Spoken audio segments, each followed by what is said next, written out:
Maraming salamat. Classmate, klase ko po yan. Ano na niyo kung saan?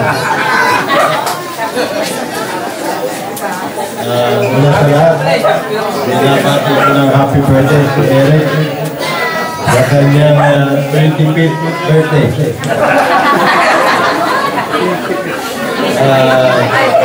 Nakita ko sa daming tao na naririto ngayon na nagmamahal kay Eric. Sa tingin ko parang toma posisyon ngayon. Nandito natin, lahat ng opisyalis.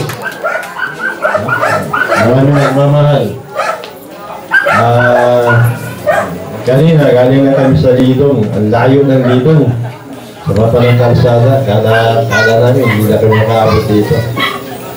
At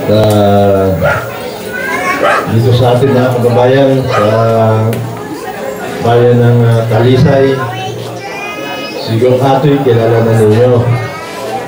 At naglingkod na sa inyo ng 9 na taon. Pero yung paglilingkod ko, talagang puro servisyo. Hindi man ako nag-negosyo, hindi ko nagpayaman.